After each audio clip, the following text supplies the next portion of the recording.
Hi guys, James at Rampant Lion Reviews again for you today with another beer review. For this one, we are going to head down to New Zealand once again, and we're going to return to a brewery that's featured on the channel quite a few times before.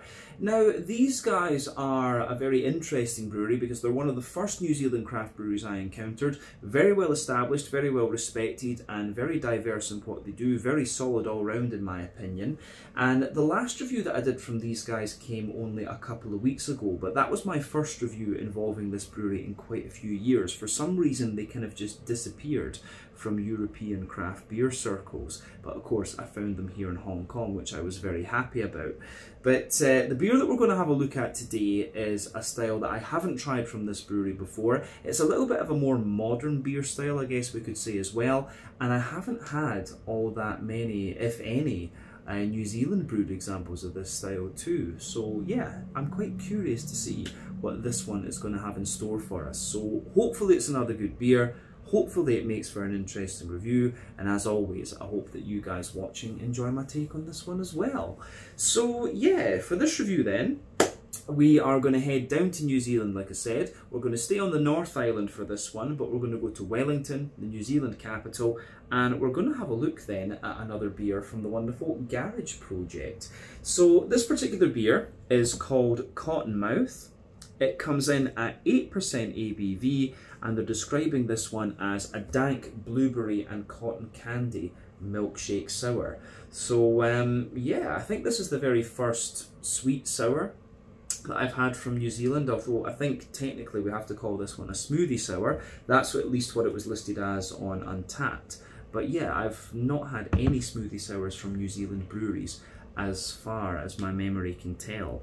So yeah, Garage Project, one of the very first New Zealand craft brews I encountered. I've always enjoyed the stuff, so I think these guys will offer a very good introduction to the New Zealand take on this particular style. I've also heard very good things about this particular beer from fellow beer enthusiasts here in Hong Kong.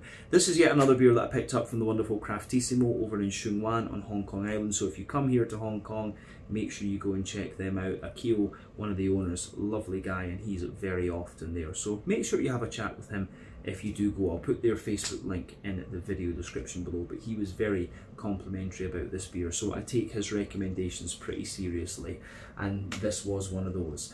But yeah, let's crack on with it then and see what this beer is going to have in store for us. So, as always with my reviews, I'll tell you a little bit about the brewery before we taste the beer. If you want to get straight to the tasting though, just fast forward. All the usual links can be found in the video description below. That's the brewery website, the link to my other reviews that I've done from Garage Project Brewery before, and we will no doubt add more to that list at some point in the near future. But there's all the usual social media down there. If you want to see more reviews, do please consider subscribing to the channel. The support that you give is massively appreciated, and remember, you can go into the channel homepage and search for beer using the geography tagging system. So just go in there, use the little search bar, put in your hometown, state, county, province, whatever you like. If I've reviewed beers from the area that you search for, they will pop up. Failing that though, you can check out the playlist of beers from different countries. You'll find this one in the New Zealand playlist along with a number of other things. That's being added to whenever I get the opportunity, but fairly regularly, because we do get a good stream of Kiwi beers here in Hong Kong, which I'm very happy about. But do make sure you check out the playlist of beers from other countries as well, because there are some very interesting things on the channel these days. But yeah, let's go on to my brewery notes then, and I'll tell you a wee bit about Garage Project Brewery once again then. So, Garage Project Brewery, as I mentioned to you already, are based in Wellington in New Zealand, and the company was founded back in 2011 by brothers Peter and Ian Gillespie along with Josh Russell. But all three of these guys had worked in other breweries prior to founding Garage Project as their own venture. So Peter Gillespie is the original main brewer at Garage Project, and he had previously been an academic before going on to work at breweries in the UK and Australia, and then of course getting involved at Garage Project in his hometown of Wellington. Josh Russell is a very well-known beer enthusiast in the Wellington area, and he is mainly the kind of idea man behind a lot of the things that the brewery does. But he's very passionate and very enthusiastic, and he always wants to kind of try and push craft beer on to, you know, push new boundaries and things like this. Ian Gillespie, on the other hand, had previously run and set up various cafes, and apparently the brewery was squatting in his garage in the beginning, but he'd previously run quite a few different companies from what I understand, and so he was really kind of running the business side of the company.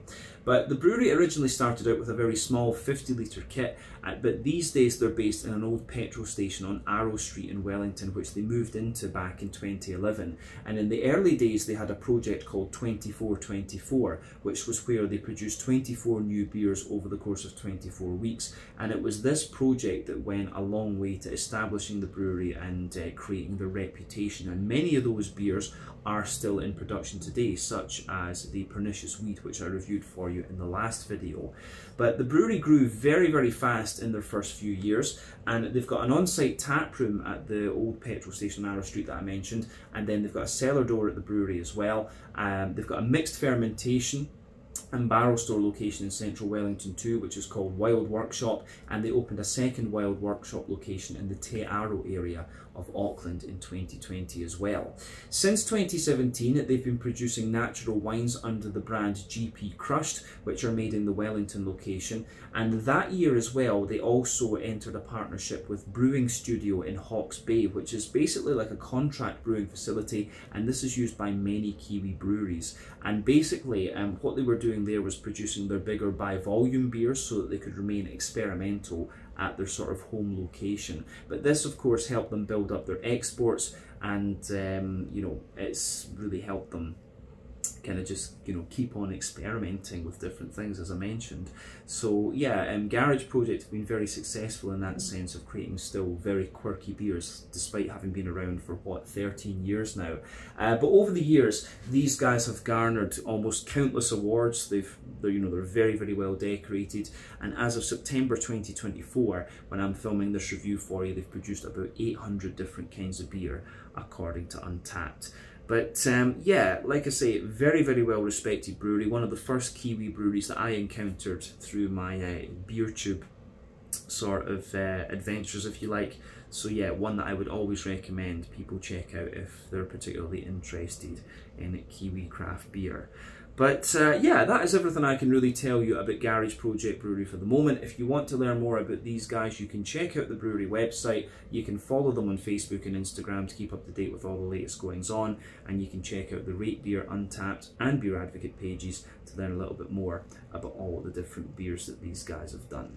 So yeah, let's go on and actually have a little look at this beer itself. So as you can see, this one is a 440ml can, which is kind of standard in a lot of places these days. Plain silver top on it, but you can see at the bottom of this label there is the Garage Project Brewery kind of symbol, if you like. This is what you'll find on all their beers. But yeah, the beer of course is named Cottonmouth after the North American snake species. I don't know if you get many snakes in New Zealand actually. I think the climate there is pretty similar to my motherland of Scotland.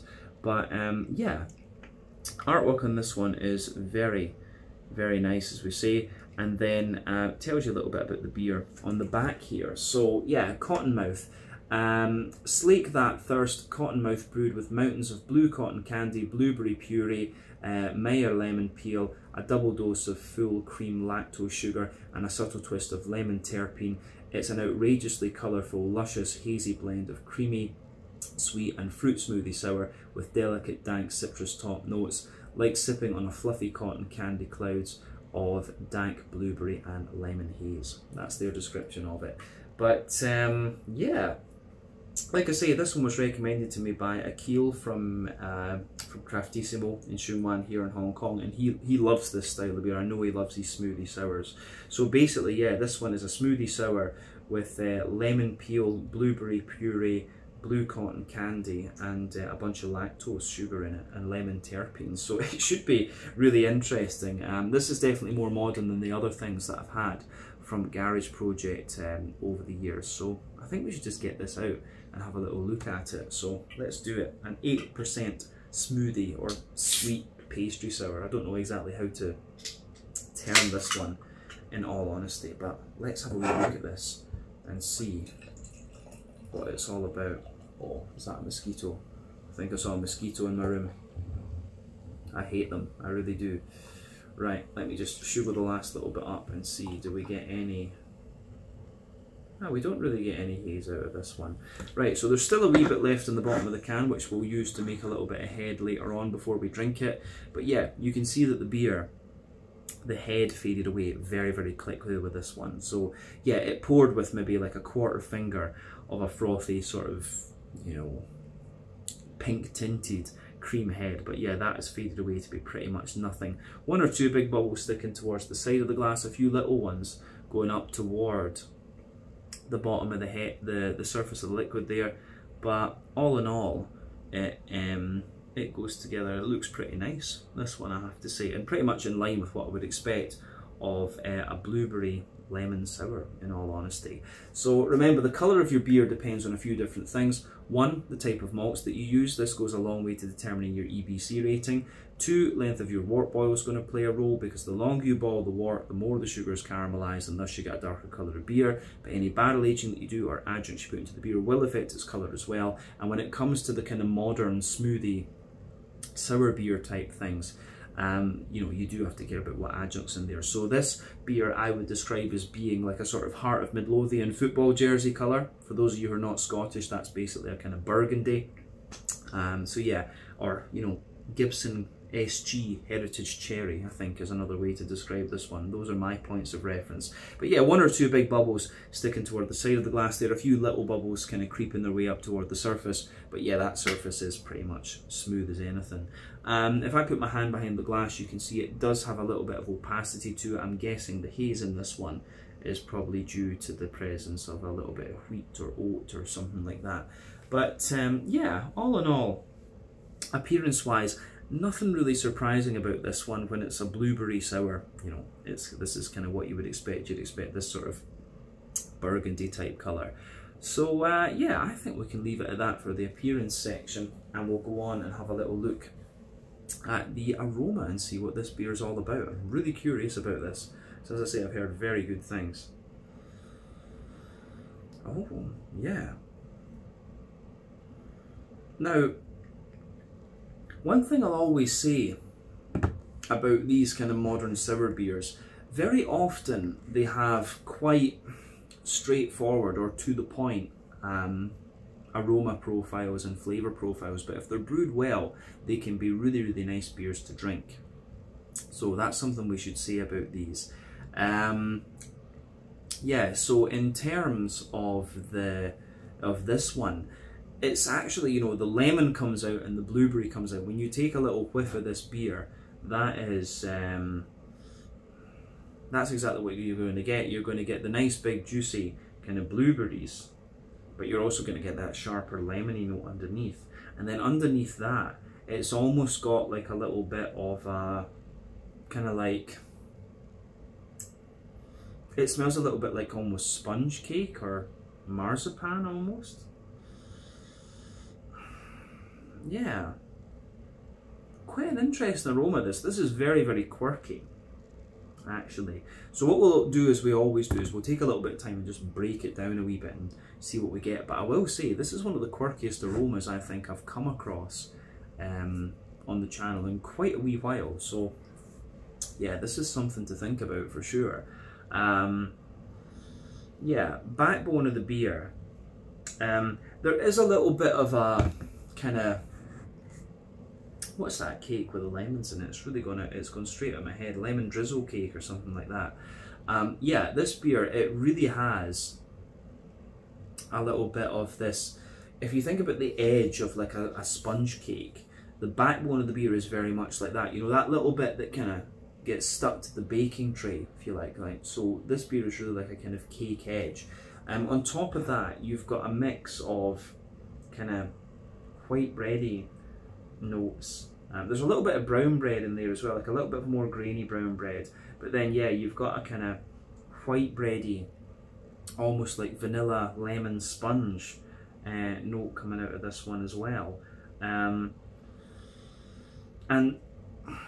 I'm guessing it's the cotton candy, but it has this kind of Skittles type note to it, and you know, it reminds me of the aroma that you sometimes get from, yeah, it reminds me of the aroma that you sometimes get from some of these New England hazy IPAs, when they add brew sugar to them, you get this sort of Skittlesy type aroma. So that's definitely at play in here as well. When you mix lactose with brew sugar, it gives you this kind of Skittles note, and I get a lot of that in this beer. There's some really nice kind of like Werther's Original butter candy butterscotchy sort of notes in there.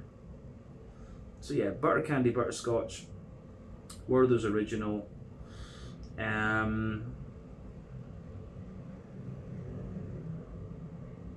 Yeah, the way that that goes together, I think, is really nice. So yeah, you've got this lemon sponge cake. There's a bit of vanilla almost comes out of this one as well. So that's the kind of base of the beer almost. But then you've got, yeah, you can smell a little bit of this kind of like oaty creaminess to it. And a little bit of Werther's Original butter candy butterscotch, wee touch of biscuit in there.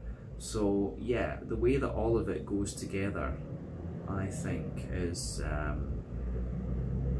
really, really nice. Yeah, the yeasty character in the back of the nose for me is a little bit like biscuity. It's like brown bready and biscuity. Yeah, cracker, like Jacob's cream cracker, a bit of biscuit, McVitie's digestive biscuit, and yeah, the way that all of that kind of pieces together, I think, is really, really nice. Yeah, I don't know if there's too much else to say about about the malty and kind of yeasty side of this beer, in honesty. But yeah, when it comes to these modern sour beers, it's always interesting to think about the hopping, because what they used to do with the more old school styles of sour beer in Belgium, the Lambics and the Flanders Reds and stuff like this, they would add older hops to the beer that had lost a little bit of their alpha acid potency, because they didn't want the sourness of the beer to be affected by the bitterness of the hops. So yeah, this is something to think about. But with modern sour beers, a lot of brewers feel that because you're adding fruit into the beer as an adjunct, it's going to suppress the hop anyway. So many of them don't actually add hops into the sour beers, but that varies from brewery to brewery. You know, Vault City and Holy Goat in Scotland, they like to add hops into their beers because it adds a little bit more flavour complexity. In Sweden though, the likes of Elm 11, Duck Pond, Fermenterna, they don't add hops into the beers because they feel that the fruit suppresses it all. So yeah, with this one, I'm trying to figure out if there are actually hops in here. I've got a feeling that there isn't with this one, but you still get a little bit of that green component placebo. There's a little bit of earthiness, there's a little bit of woodiness, a little bit of grassiness almost with this one. But the lemon terpenes that are in this, I think the lemon terpenes are the things that are giving this beer just that little bit of pungency and sharpness. So yeah, you've got the lemon terpenes and stuff in there, and it goes yeah, it goes together really nicely in that regard. So yeah, I like that with this one. It's the lemony side of this one's actually really pungent, in honesty, and you've just got the blueberry kind of balancing it all out. But yeah, the green component in this one, yeah, you do get little bits of grassy and floral kind of character coming out of this one. Yeah, really interesting stuff actually. So I don't know if there's much else to say about it in that regard. The fruity side of this beer, like I say, I think the adjuncts are the things that are really doing with this one. I mean, there's maybe like a little bit of pear or like cider apple underneath, but yeah, it's all about the lemony character and the kind of blueberry. Other than that, I mean, maybe a little hint of like candied strawberry or black currant or something like that. You've got these little kind of placebo aromas, but yeah, it really is about the blueberry and the lemon there on the fruity side of things, and then those other little placebo notes that I mentioned. So yeah, I think that's everything we really need to say about the aroma of this beer. It's quite an interesting one, very, very quirky, I have to say. So do take a little bit of time to just enjoy the aroma of this beer before you get stuck into it. But I think it is about time that we try this one and see what it's all about. So yeah, this is the Cottonmouth an 8% smoothie sour, to be specific, a dank blueberry and cotton candy milkshake sour from Garage Project Brewery in Wellington, down in New Zealand. This should be really good. Let's try this to see what it's all about. Sláinte, skål, cheers.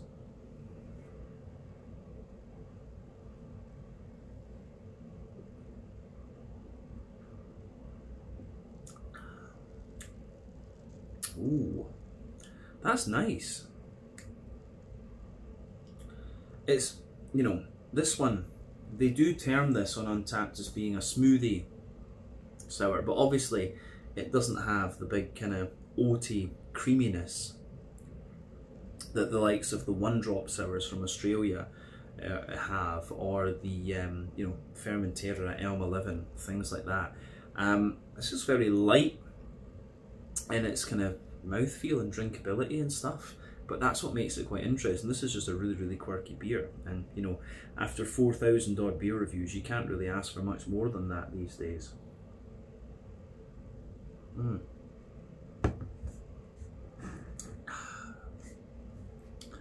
But yeah, this is really quite nice. Yeah. Where do we start with this? As I've often said, you know, these modern sour beers are quite straightforward in terms of their flavour profiles, but if they are done well, they're great beers to drink, and I think this one kind of fits into that. Describing this beer as like liquid Skittles wouldn't be too far off the mark, in all honesty. If you mix the kind of red and purple Skittles together, yeah, and maybe the yellow one as well, you wouldn't be too far away from the flavour of this beer, in all honesty. Yeah.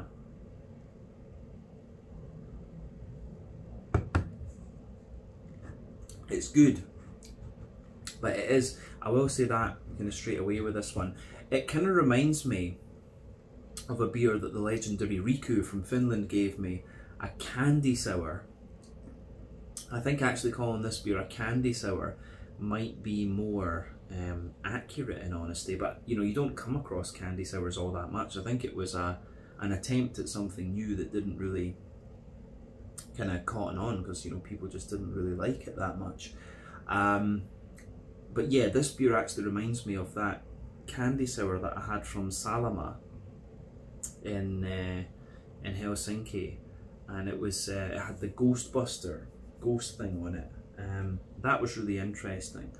But yeah, this beer really reminds me of that. So an interesting beer, but not 100% sure this one is quite my thing. I mean, if you gave me the choice of this or Pernicious Weed from Garage Project, I'm probably always going to go with the Pernicious Weed.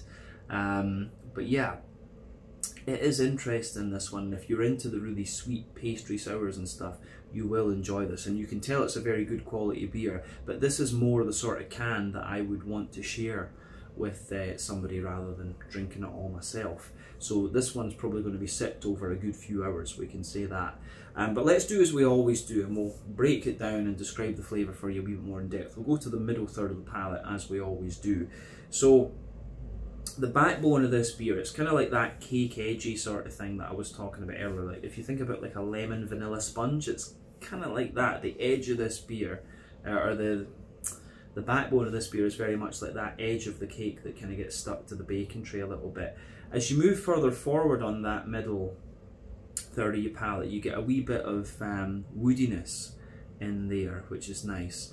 But then above that, you get this, it feels like a sort of sponge cake, more like a vanilla sponge, especially the further into the aftertaste that you go, but you can feel that little touch of like lemon zesty kind of character coming out of it. But then yeah, above that sort of cakey layer, you start to get the a little bit more breadiness out of this one. So there's maybe like a wee touch of like white bread on top of that actually, but that's potentially, I mean, I don't know if there's wheat malt in this, does it say?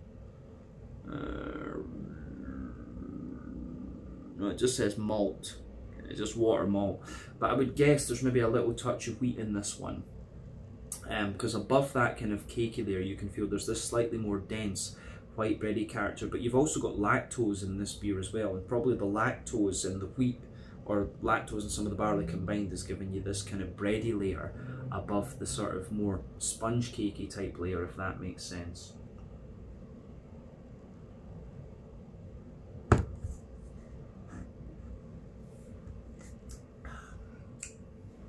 And then yeah, above that you start to get, you can feel like the sort of oaty creaminess coming out of the beer. So for me, the oaty side of this one is kind of like, it has a nice little bit of smoothness to it, so you can feel there's a little bit of a dryness underneath, so you've got that little bit of drier oaty character in there, then a wee bit of a kind of oaty creaminess there. If you go down the middle line of your palate, you get the bit of oaty creaminess, and it gets a little bit drier the further out to the side of the to the sides of the palate that you go. But in the dead centre of your tongue, there's a wee bit more of a like Werther's Original butter candy, butterscotchy type thing to the beer. So you can feel that. That's the booze, of course, because this beer is 8% ABV. And then round the edge of that, there's a wee bit more of a kind of McVitie's digestive biscuity sort of thing. So yeah, the way that all of that pieces together in this one is quite nice. The malty base is very, very cakey in a sense. So this beer, when I think about it stylistically, it's very much somewhere between like a pastry sour and like a candy sour, if you like, because within that oaty layer that I was talking about, into the aftertaste, you start to get this kind of almost Skittles-like flavour. So yeah, that's interesting with this one. But yeah, let's go to the back third of your palate then. So the border region between middle and back third of your palate, you get that nice little bit of bready build up in there. So there's the kind of brown bread in the base, there's the more kind of brown bread in the base, like a white bready character in the middle, and then you get the more kind of sponge cakey type note in there. And that's interesting that it's more brown bready, white bready, and then yeah, that kind of vanilla lemon sponge cake type character. So I like that about this one. But yeah, the base of that back third of your palate, if you go there, base of the back third of your palate, there's a really nice kind of almost, I would say, like, it's almost like slightly woody as you go into the back third of your palate there. So you've got that kind of woody backbone in there. Then you get that sort of cake, crusty type note, and then yeah, you've got that big sponge cake, that lemon and vanilla kind of sponge cake thing, which takes up the majority of the back third of your palate. So you can feel it's really nice and light and airy. Then you've got the white bready character that sits above that, and you can feel what seems to me like a little bit of a wheaty character just sitting on top of that, like a dense but quite smooth white bready character. Then you've got the yeasty side of things coming out of this one. So let's have a wee look at the yeasty side of the beer.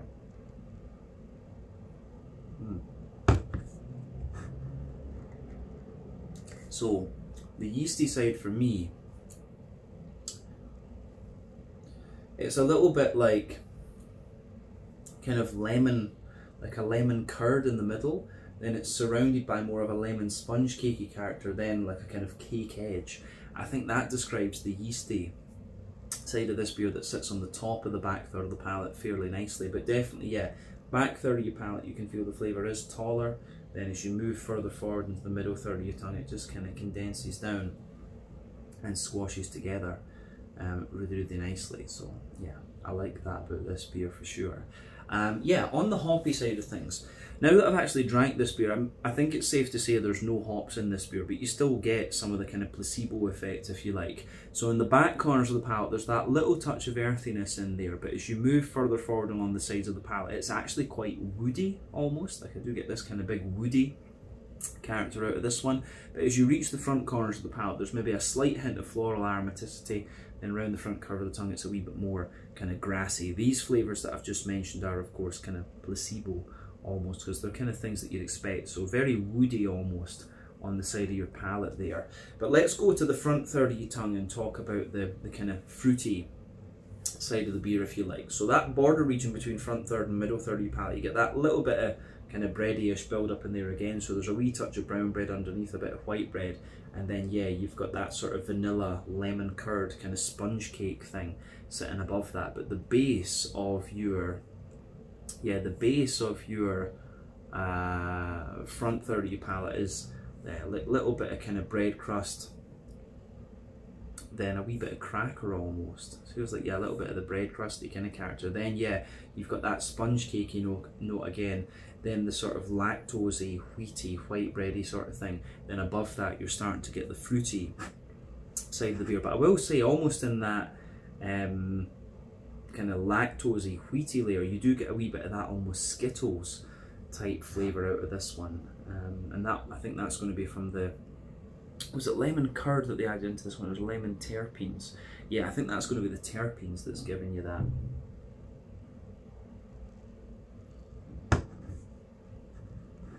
Yeah, I remember terpenes from my organic chemistry, like they can really inject some very potent flavour into things. But yeah, you can feel this kind of oily, terpene-y, the terpenes are always very oily compounds, but above the kind of cake edgy sort of layer in this one, you can feel that nice lemony, oily sort of thing. So yeah, the way that this beer pieces together on the front third of the palette is you've got that base that I just mentioned and this oily sort of lemony layer, and then above that you can feel the blueberries just kind of coming in. The blueberries are, it's a mix. The blueberries are sort of giving the beer the more juicy side of the flavour, but yeah, the lemon curd is giving it the more kind of zippy, zesty kind of thing. So yeah, it's really interesting how that pieces together actually. So yeah, gets a thumbs up from me in that regard actually. The fruity side of this beer is really interesting. So like I say, stylistically for me, this is somewhere between like a pastry sour and a candy sour, and I've not had too many candy sours, just one from Finland as far as I can remember, Salama Brewing, and this beer reminds me quite a little bit of that. The other thing I would add about this beer on the flavour is you do get a little bit of sharpness in the beginning from the blueberry, like it comes in just behind that front tip of the tongue and kind of mellows out a little bit. But yeah, the way that all of that pieces together, I think, is really nice, and it gets a big thumbs up from me. Yeah, the way that all of that, the way that all of that goes together, I think, is very nice. It's an interesting beer, this one. As I say, I think I would pick Pernicious Weed over this, but still, this beer is one that's tested my palate, and that's what you want after 4,000 odd beer reviews. But yeah, let's round off this review then with a wee quick look at the mouthfeel. For me,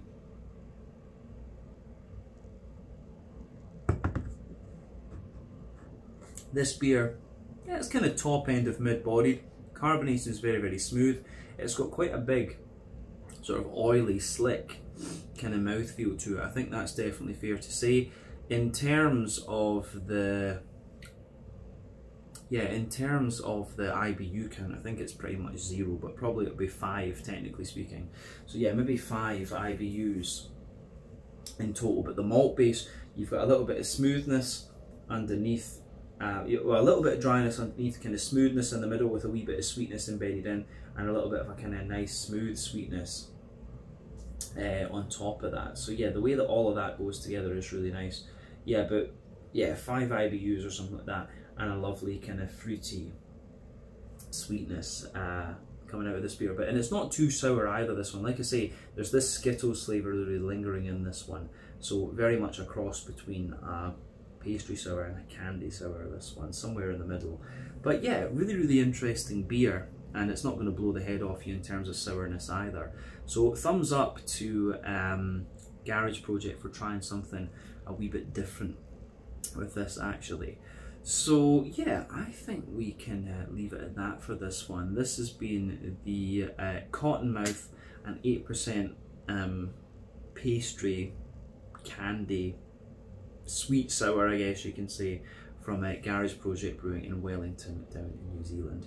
So once again, thank you for watching my beer reviews. Until the next time, please like, subscribe, share, all the usual YouTube stuff. Let me know your own thoughts on this beer in the comment section below. Let me know what your favourite beers are from Garage Project Brewing as well. Do give me some other New Zealand brewery recommendations and beer recommendations as well. Those are always greatly appreciated because the beer scenes are moving very fast these days. But yeah, these guys are one of the really old school Kiwi craft beer brands that you really need to check out. But yeah, until the next time, thank you for watching. Check out my social media, check out Garage Project social media, and I'll see you soon. Slàinte, skål, and cheers.